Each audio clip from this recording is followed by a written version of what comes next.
여러분들이 지난 시간까지 이제 통일 문제에 대해서 자기 의견을 적었는데, 통일 문제라고 하는 것은 과학적으로는 판단할 수가 없죠. 과학적으로는. 그렇기 때문에 자연과학적인 방법으로 통일 문제를 판단한다면 해답이 없어요. 그 사회과학도 마찬가지예요. 사회과학. 과학이라고 하는 것은 가치 중립적인 상황에서 판단하는 것일 뿐이지 선택할 수 있는 건 아니죠. 그것은 인문과학도 마찬가지예요. 인문과학, 과학이기 때문에. 근데 통일해야 된다 하고 하는 것은 거기에 가치관이 들어가 있는 거예요. 가치관. 가치의 문제. 선택의 문제죠. 우리가 결혼을 해야 된다, 말아야 된다 하는 것은 개인의 선택이에요. 그게 과학적으로 결혼을 해야 옳은 건지 안 해야 옳은 건지 그것은 알 수가 없어요. 개인이 인간으로서 선택해야 될 문제가 결혼 문제 아니면 통일도 마찬가지예요. 이것은 우리가 선택하면 통일하는 쪽으로 선택할 수 있고 아니면 통일 안 할 수도 있고. 그런데 인문과학 중에서도 역사학, 철학, 문학은 이게 가치 판단의 문제가 아주 깊숙이 개입이 돼요. 그러니까 근대에 들어와가지고 과학으로서의 철학, 과학으로서의 역사, 과학으로서의 문학 하는 것은 가치 판단이 안 들어가지만 전통적으로 우리가 존재하고 있었던 철학, 역사학, 문학은 모두 가치 판단이 들어가요. 예를 들어서 사마천의 사기를 보면요, 그 안에는 무수히 많은 가치 판단이 들어가 있어요. 어떤 왕은 나쁜 놈이다, 어떤 사람은 아주 훌륭하다. 그래서 동양의 역사학은 기본적으로 가치 판단의 문제에서 시작되어 가지고 서술된 게 역사학이에요. 그래서 우리 조선시대 왕조실록 안에는 무수하게 많은 왕들의 행동에 대한 판단이 들어가요. 그런데 이제 인문과학은 사실은 가치 판단의 문제가 안 들어가지만 인문과학을 하다 보면 역사학 책을 읽어보고 다른 나라 역사, 우리나라 역사, 그리고 철학적인 서적을 읽다 보면 이게 가치 판단이 되는 문제들이 많아요. 어떤 가치 중립보다는 어느 한쪽에 서서 판단해야 될 일이 많아요. 그럼 인문과학자가 본 남북한 통일 문제는 어떻게 보일까? 사회과학자들은 이 긴 역사를 보지 않아요. 현재 이 순간만 봐요. 그렇기 때문에 사회과학자들은 현재 이 상황을 중시하기 때문에 통일 문제에 대해서는 상당히 가치 중립적이라고는 하지만 상당히 회의적인 경우가 많아요. 예를 들어 경제학자, 법학자, 아니면 사회과학자, 이런 경우는 회의적인 경우가 상당히 많아요. 여러분들이 이 책을 읽고 주로 사회과학적인 측면에서 남북한 문제를 경제적인 측면에서, 법률, 아니면 정치적인 측면에서 이 보는 문장을 보고, 이게 통일 문제가 이 가치 중립적으로 상대해야 될 문제다, 이렇게 생각하지만 사실은 여러분들은 이 과학자이기 이전에 대한민국 국민으로서, 그리고 한 인간으로서 통일 문제는 절대 중립적일 수가 없어요. 하나를 선택해야 돼요. 통일하자, 아니면 통일하지 말자, 이게 선택을 해야 돼요. 마치 여러분들이 결혼을 앞두고 자기가 결혼을 해야 될 사람인데 마치 자기는 나무 일처럼 다른 사람한테 맡겨둘 수가 없는 거죠. 자기가 판단을 해야지 결혼을 할까 말까. 통일 문제도 마찬가지예요. 여러분은 하나를 선택을 해야 돼. 근데 이제 제가 소개할 것은 인문과학적인 측면, 역사적인 측면에서 보면 통일 문제가 어떻게 보일까. 당장 한번 봐보세요. 남북한이 영원히 분열된다면 큰 문제가 하나 발생이 돼요. 뭐냐면 단군 신화, 고조선, 남한의 주민들은, 남한의 국민들은 단군 신화하고 고조선 버려야 이제 우리 신화가 아니에요. 왜냐면 고조선과 단군 신화의 영역은 저쪽 중국의 평양과 저쪽 요하 지방이에요. 남한의 한강 이남은 사실 고조선하고 당구신하고 별 거리가 멀어요. 신화 내용을 보더라도 고조선 당구신화 안에는 큰 산악지대 이야기가 많이 나와요. 그런데 남한 쪽은 산악지대도 있지만 사실은 약간 틀려요. 그러면 이 당구신화는 이제 우리가 통일을 안 한다고 생각한다면, 영원히 분열된다면 당구신화를 버려야 돼요, 남한은. 그러면 문제는 버리는 것까지 좋아요. 그럼 우리는 어떤 것을 건국신화로 삼을 것인가? 남한의 역사는 가장 먼저 어디부터 시작할 것인가? 이 문제가 생기죠. 이것은 사회과학적인 문제도 아니고 금전적인 문제도 아니지만 사실은 우리 그 깊숙이 들어있는 아이덴티티, 상당히 정신적인 심리적인 문제하고도 깊은 연관이 돼요. 그렇기 때문에 우리 개개인의 경제적인 거하고는 멀지만 그래도 우리 개인 한 사람 한 사람의 정체성과도 깊이 연관이 돼요. 그래서 고조선 당구신화를 버리. 그러면 어떤 것을 신화를 찾을까? 생각나는 게 있어요? 남한에서 남한의 어떤 국가를 만든다. 남한만의 한국을 만들었다. 이 한국, 남한의 한국은 신화를 무엇부터 할까요? 굉장히 어려운 문제예요. 아주 어려운 문제예요.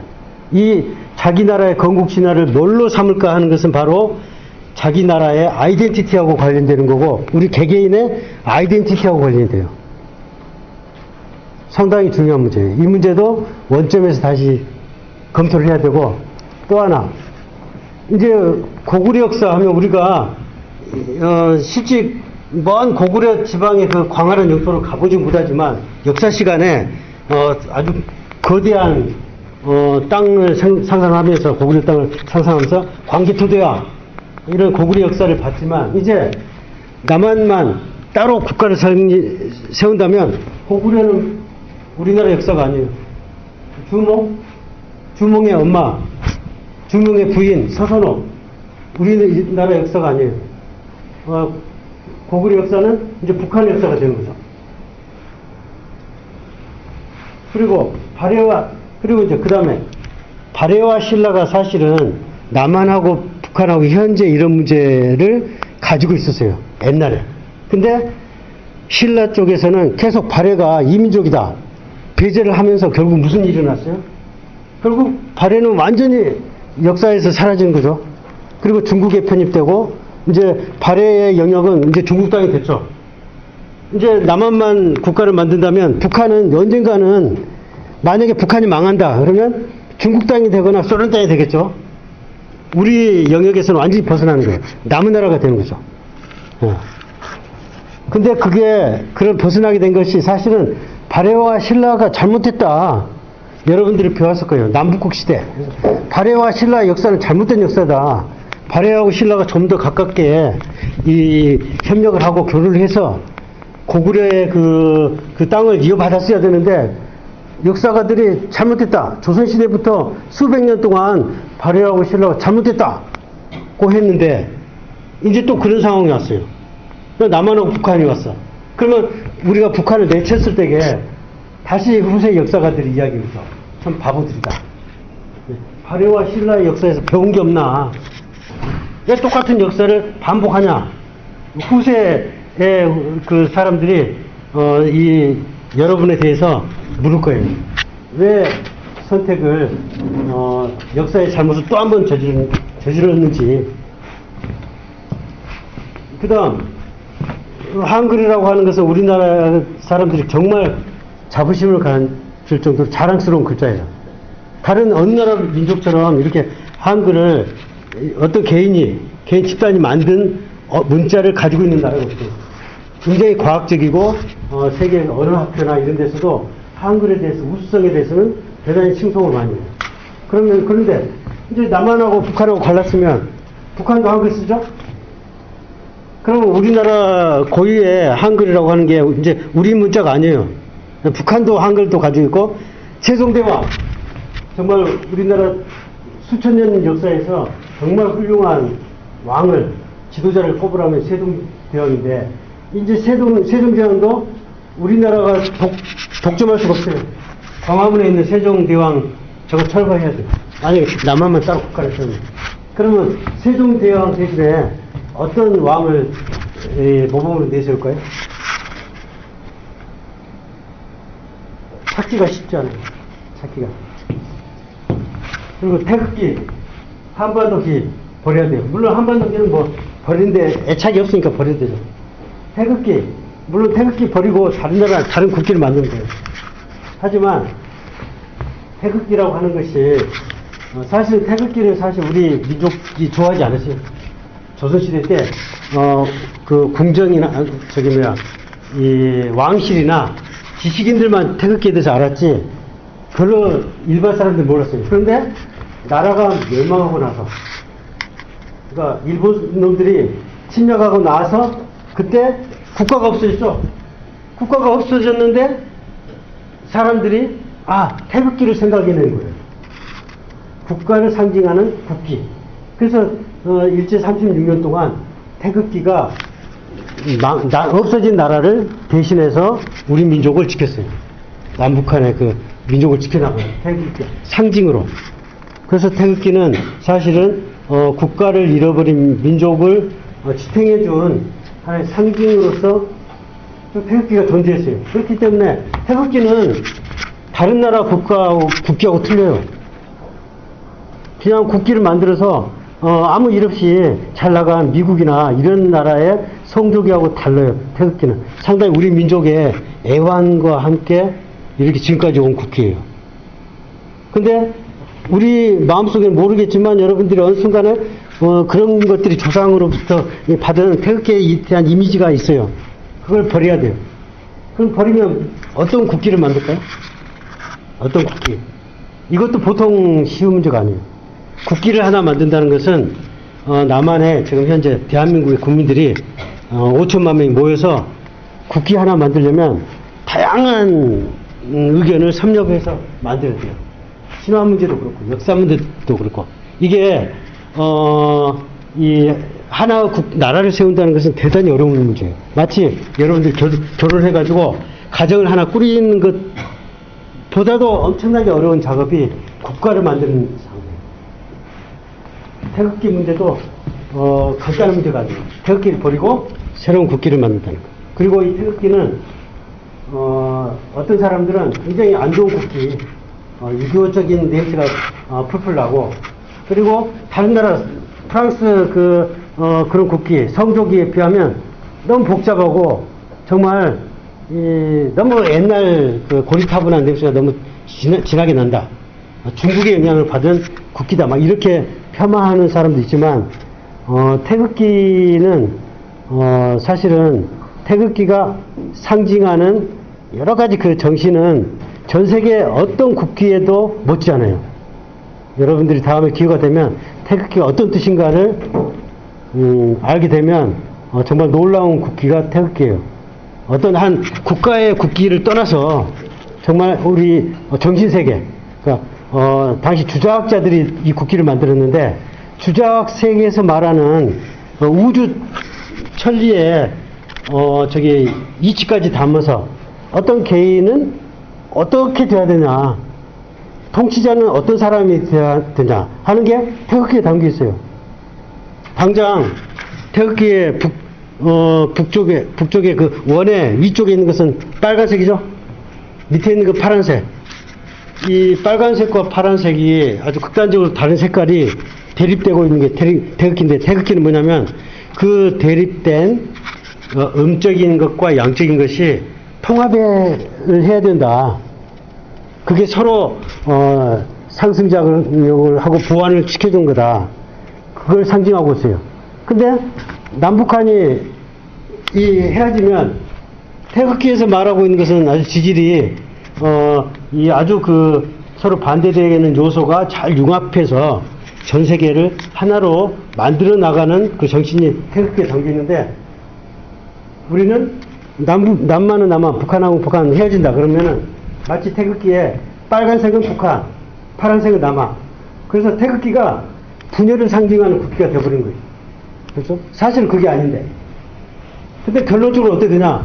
태극기를 버리게 되는데, 그래서 분열의 상징이다. 조선시대 그 지식인들이 물론 국가를 망하게 한 지식인들이 였지만 그래도 뭔가 그 정신 세계를 담고 있는 그 정신을 지금 우리가 팽개치는 거죠. 그래서 이 문제도 간단한 문제가 아니에요. 그리고 사실 이 적이라고 하는 것은 여러분 봐보세요. 지금 IS 집단, 중동에서 벌어진 전쟁 봐보세요. 이스라엘과 중동에 있는 이라크, 이란, 지금 IS 집단과 반 IS 집단 보면 같은 종족끼리 싸워요. 적이라고 하는 것은 같은 종족이에요. 전혀 그 멀리 떨어진 사람끼리는 싸우지 않아요. 이쪽에 있는 사람하고 이 끝에 있는 사람하고는 안 싸워요. 누가 싸우냐? 같은 집단에 같은 민족끼리 싸운 거예요. 적이라는 것은 원래 그래요. 2차 세계대전 봐보세요.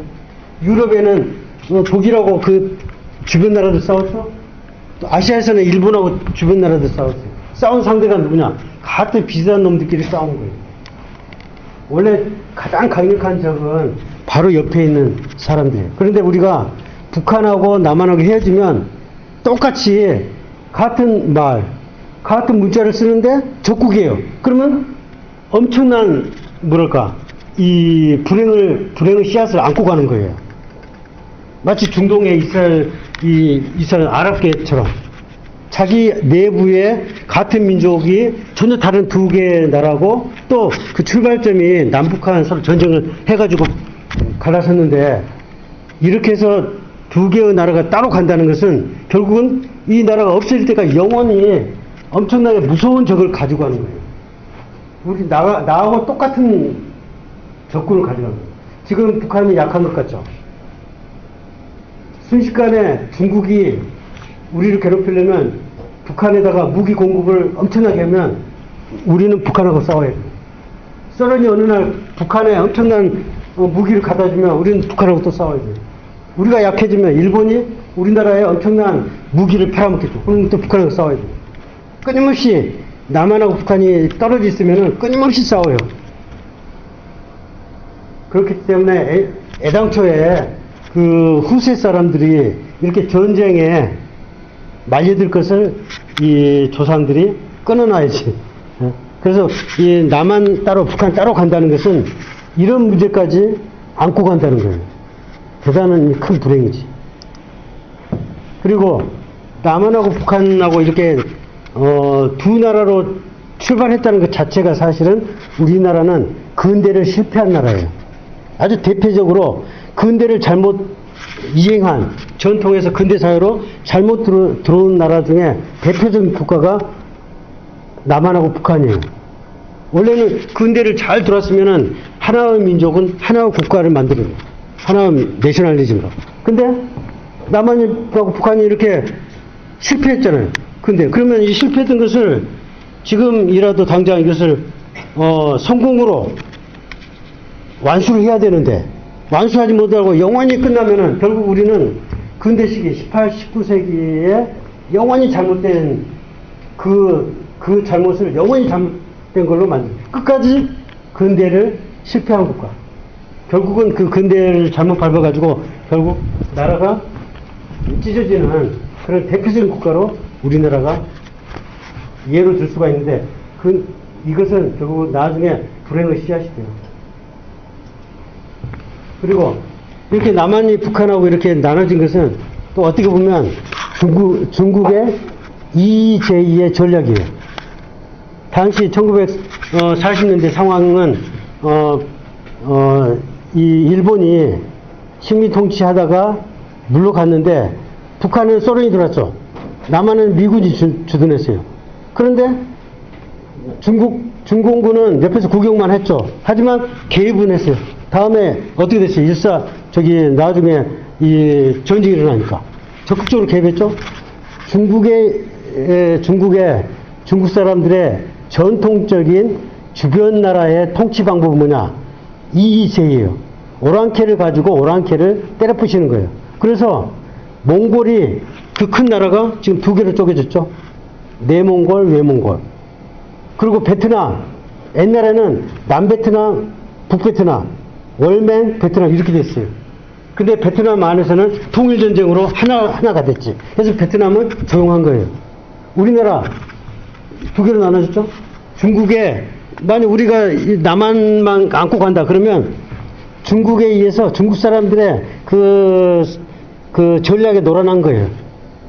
예, 거기 이겨먹지 못한 거예요. 그러면 우리는 언제까지나 중국 변방에서 중국의 눈치를 봐야 돼요. 끊임없이. 예. 지금 내몽고 같은 경우는 거의 한미족화 돼버렸어요. 인구 이주를 왕창 시켜가지고 중국 땅이 돼버렸어요. 북한도 언젠가는 그렇게 될지도 몰라요. 어쨌든가 우리는 중국의 눈치를 끊임없이 봐야 돼요. 민족을 통일을 하지 않고 두 집단으로 간다는. 그 다음에 일본은 사회과학자들은 그걸 무시할지 모르지만 일본의 긴 역사를 보면 우리나라 몇 번 침략했어요? 임진왜란때 또 그 근대에 또 침략했죠. 근데 일본 사람들은 그 사무라이 정신은 끊임없이 전투적이에요.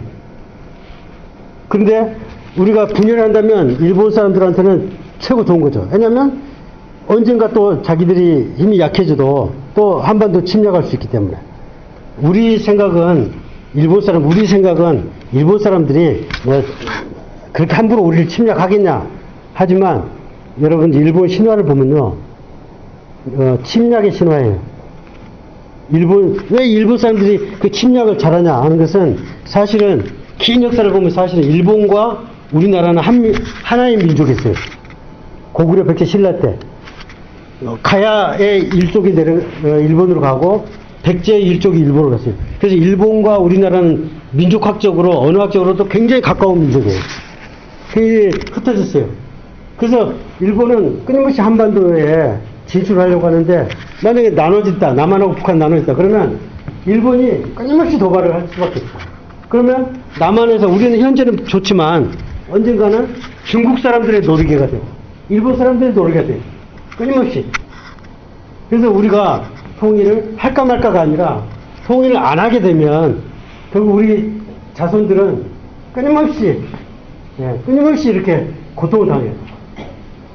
만약에 우리가 남북한이 합해져 있으면 설사 힘이 약하더라도 우리 안에서 치고받고 싸울 일 없어. 근데 우리가 아무리 강해도 밖에 사람들이 남한하고 북한을 이용을 해가지고 싸움을 시키는 계속 싸움을 끊임없이 우리의 의지에 상관없이 전쟁을 하게 돼요. 이번에 그 김정은하고 트럼프 봤죠? 우리의 의지하고 상관없이 이런 역사가 계속 된다는 것은 상당히 두려운 역사가 되는 거죠. 그 다음에 주변 강대국의 세력 다툼에 끊임없이 시달리다. 이 강대국이 내가 여러분한테 중국, 일본 이야기했죠? 중국, 일본 말고도 더 무서운 강대국이 있어요. 우리는 소련하고도 국경을 마주치고 있죠? 미국, 소련, 미국도 만만치 않아요. 그렇기 때문에 우리나라는 중국이 우리나라 편이 되고 일본이 우리 편이 되더라도 그 다음에 또 문제, 소련하고 미국에 의해서 또 한반도는 이렇게 고통을 당해요. 이런 고통을 당했음에도 불구하고 현재의 상황을 이렇게 유지한다고 하는 것은 굉장히 위험한 일이에요. 이미 우리가 봤기 때문에. 그 다음에 남한은 북한의 적국이기 때문에 결국은 남한은 이제 섬나라나 마찬가지죠. 대륙에 붙어있는 나라는 아니고. 그 다음에 또 한 가지 문제는 우리 이제 내부의 문제예요. 내부. 그러면 여러분들이 정치가다 그러면 훌륭한 정치가들 생각해 보세요.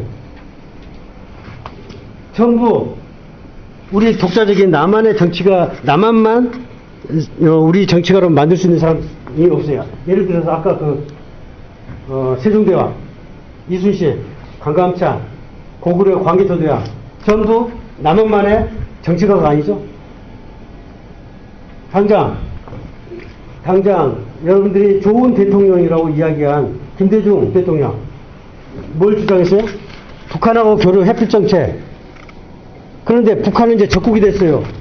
그러면 김대중 대통령에 대한 평가가 어떻게 돼요? 안 되죠. 그러니까 노무현 대통령 안 되죠. 왜냐면 개성공단 교류하고 해서 안 됐으니까. 했으니까. 적국하고 교류를 한 대통령이니까 노무현 대통령, 김대중 대통령은 이제 좋은 대통령 축에 안 끼는 거예요. 그러면 누가 좋은 대통령이 될까요? 북한하고 계속 전쟁을 하자고 했던 대통령도. 박정희, 전두환, 노태우, 이명박 이런 사람들이 역사에 평가를 좋게 받을 수밖에 없는 상황이 되어버려요. 남한만의 역사를 찾다 보면 그것은 차치하더라도 이 정치가들이 큰 꿈을 그릴 수 있는 정치가들이 이제 안 나와요. 왜냐면 북한하고 잘 싸우는 정치가들이 우리 남한의 정치가 리더들이 돼요. 북한을 어떻게 싸울 것인가, 북한과 어떻게 전쟁을 할 것인가. 그러니까 박정희나 전두환 같은 사람들이 이제 정치를 리드를 하게 돼요. 어떻게 보면 용렬한 정치가, 그러니까 쪼무라기 정치가, 한반도를 넘어서 크게 보는 정치가들은 나올 수가 없어요. 그렇기 때문에 우리나라 정치는 만약에 남북한이 헤어진다고 한다면 우리 내부적으로 아주 그야말로 그 동네 그 통반장급의 정치가들만 활개를 치는 그런 아주 조그만 나라가 될 수밖에 없어요. 큰 문제를 생각하면 답답하기 때문에 문제가 해결이 안 되기 때문에 조그만 것만 볼 수밖에 없어요. 아니면 완전히 히틀러 같은 사람, 그런 사람이 나와가지고 전부 판을 깨부수든지, 아니면 주어진 조그만 남한만을 가지고 그 안에서만 정치를 하든지, 이렇게 이 무능하고 용렬한 정치가들이 득세를 할 거예요. 그 다음에 남한, 이제 북한하고 떨어졌어요. 그럼 고구려가 떨어졌죠? 그러면 남한만 잘 살 것 같아요? 이제 북한을 떨쳐냈으니까. 근데 북한은 고구려예요, 고구려. 그러면 남한만 잘 살 것 같아요? 그러면 남한에서 또 싸우게 돼요. 어떻게 싸우냐? 동쪽, 서쪽. 백제계, 신라계. 지금도 그런 이 조짐 있죠? 그 태백산맥 동쪽, 태백산맥 서쪽. 왜 싸우냐? 큰 외부의 적이 없으니까, 북한이 없으니까. 이제 안에서 치고받고 싸우죠. 결국은 남한이 동서로 나뉠 가능성이, 분열될 가능성이 굉장히 커요. 그 다음에 남북한이 영원히 분열되면, 이 남북한은 1950년대 전쟁을 했죠. 그리고 1940년대 식민지였어요. 식민지에서 남한하고 북한이 갈리게 되는 그런 상황이 아주 중요하게 돼요. 왜 중요하게 되냐면, 남한이 국가를 건설할 때 맨 시초가 언제예요? 국가를 건설하게 되는 남한이 국가의 최초의 역사, 그게 바로 6.25 전쟁이에요. 그러니까 우리 남한의 역사는 6.25 전쟁부터 시작합니다. 북한의 역사도 6.25 전쟁부터 시작합니다.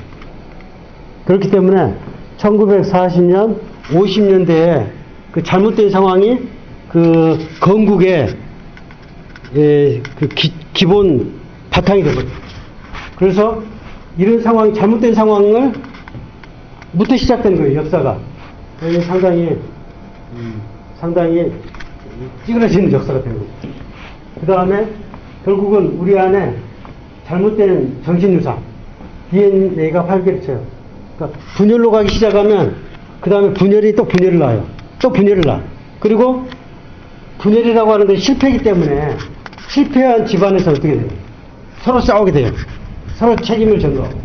그래서 우리 안에 있는 잘못된 DNA들이 활개를 치고, 그리고 일본 사람들이 주장한 조선 사람들은 당파 정신으로 망했다. 당쟁으로 망했다. 조선의 사상은 이기론적인 분열적인 사상이다. 그 말이 맞게 되는 거죠.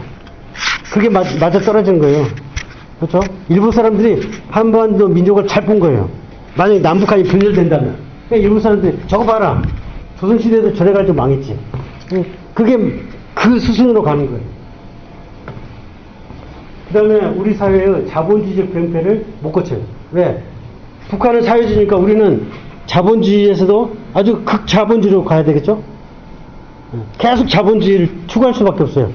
북한이 사회주의니까. 그리고 자본주의도 더 선명하게. 그렇다 보면 아주 안 좋은 그 자본주의가 갖고 있는 병폐는 이제 참아야죠. 그 박정희 시대 때 그 경험한 거죠. 그 다음에 민족 통일이라고 하는 것은 사실은 우리나라 안에서도 대단한 성장 동력일 수가 있어요. 남한하고 북한이 이 합치는 것을 여러분도 이 통일 문제 이 서술하면서 많이 적었듯이 경제적인 이점, 여러 가지 이점이 많아요. 그 이점을 고스란히 버리는 거죠. 고스란히 버리는 거죠. 그리고 또 한 가지는 우리나라 경제 규모가 벌써 10위권 안에 들어요. 전 세계.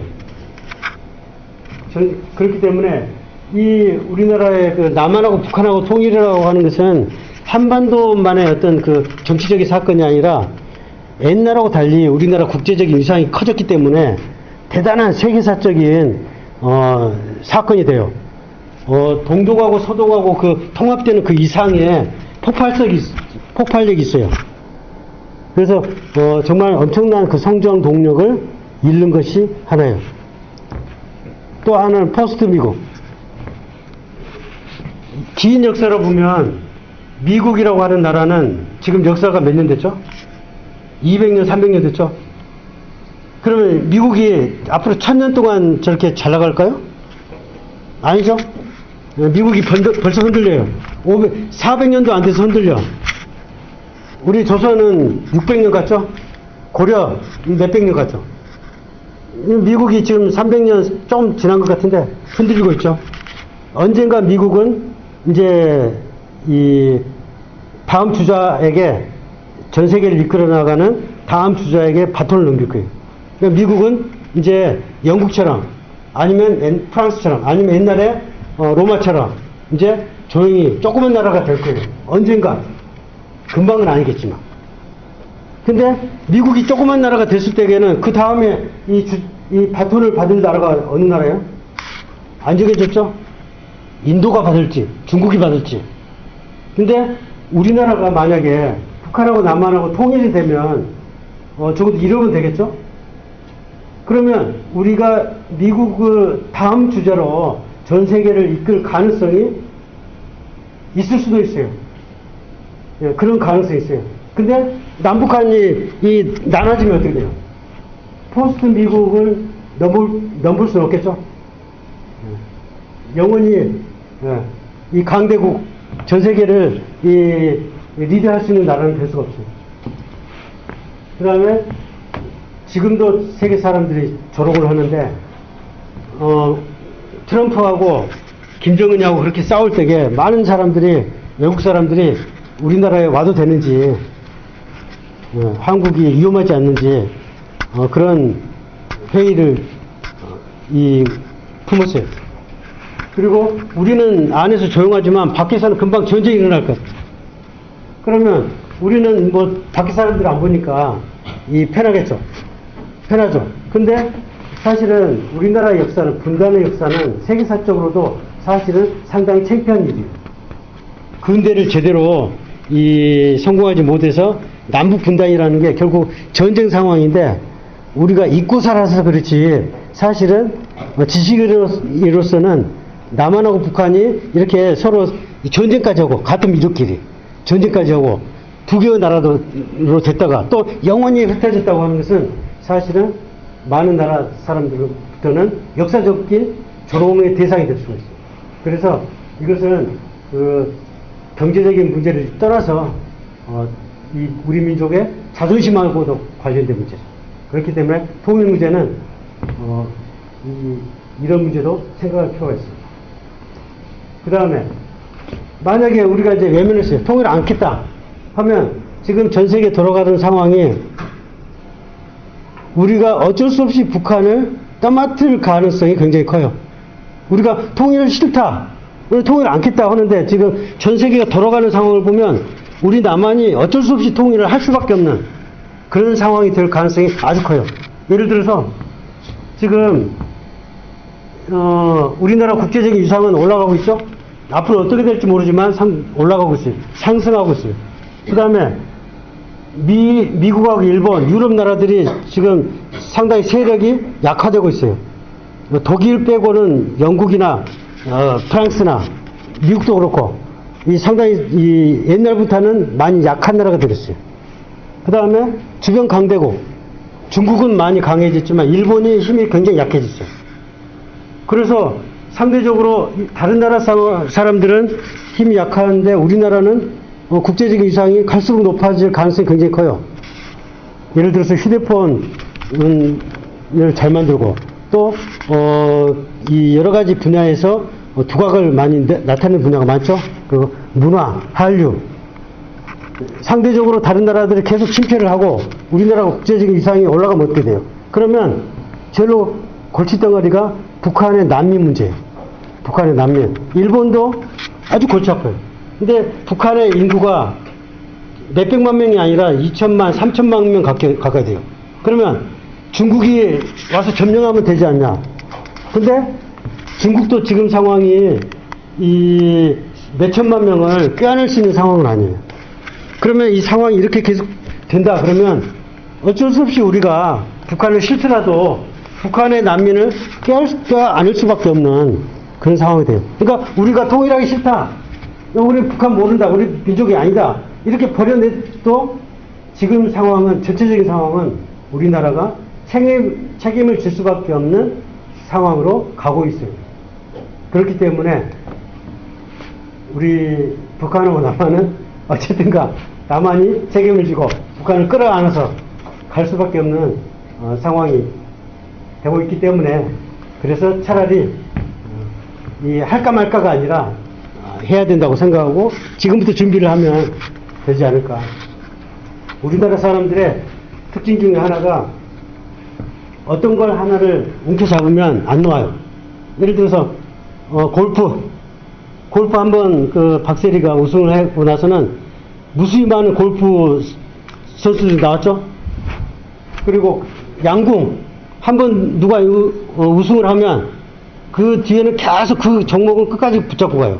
스케이트 많은 분야가 이게 다른 나라는 그렇게 오래까지 한 분야를 오래 장악을 하지 못해요. 근데 우리나라는 한번 장악을 하면 절대 안 나요. 그 약간 민족적인 특징이라고도 할 수 있는데 이게 뭐 유목민의 특징이라고 누가 그러던데 정확한 그 특징이 어떤 한 분야, 그래서 문화 분야, 드라마, 영화, 노래 이 한 분야가 어떤 한 사람이 어떤 길만 개척을 하면 그 분야에 많은 사람들이 똑같이 우후죽순처럼 나와가지고 감히 다른 나라 사람들이 접근을 못해요.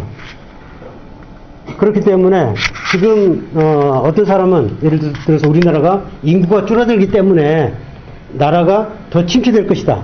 한국이 더 앞으로 더 약화될 것이다. 그렇게 예상하는 사람도 있지만 우리나라 국민성을 보면 절대 그렇게 거꾸로 가지 않고 기존에 장악했던 분야, 잘했던 분야를 바탕으로 더 많은 분야에서 두각을 나타낼 가능성이 굉장히 커요. 그러면 지금 있는 상황보다 우리나라가 앞으로 10년, 20년 뒤에는 전 세계적으로 더 많은 국제적인 위상을 확보할 가능성이 크고 그것은 벌써 한 10년 전에 미국의 블룸버그 통신인가 어디서 예측을 했죠. 대한민국의 그 1인당 국민소득이 전 세계 톱클래스 1, 2, 3위 안에 든다. 그러니까 미국, 대한민국하고 경쟁할 수 있는 나라는 미국, 독일 뿐이다. 그런 경제학자가 예측하게 됐어요. 그렇기 때문에 우리나라 위상은 앞으로 여러분 살았을 동안에 굉장히 더 잘 나갈 가능성이 커요. 그러면 잘 나가면 어떻게 되냐? 전 세계에 공헌을 해야 돼요. 그럼 가장 가까운 공헌이 뭐가 되냐? 바로 북한을 접수하는 게 가장 큰 공헌이 되고 가장 쉬운 공헌이 될 수가 있어요. 그러니까 우리가 북한하고 통일하기 싫어도 떠안을 가능성이 굉장히 커요. 그래서 전체적으로 내가 여러분한테 소개하는 이런 것은 그야말로 이 사회과학적인 측면에서 단기적인 측면에서 본 그런 것이 아니라 역사적인 측면 그리고 철학적인, 그리고 가치관적인 측면에서 볼 때, 그리고 우리 심리적인 거, 정체성, 아이덴티티로 볼 때의 통일 문제는 상당히 굉장히 중요하고 우리가 함부로 통일하지 말자는 주장을 하기에는 굉장히 큰 문제들을 가지고 있다. 이것을 여러분들이 알아줘야 하지 않을까 생각해서 이렇게 통일을 해야 되는 20가지 이유, 더 많은 이유가 있을 거예요. 를 소개를 했어요.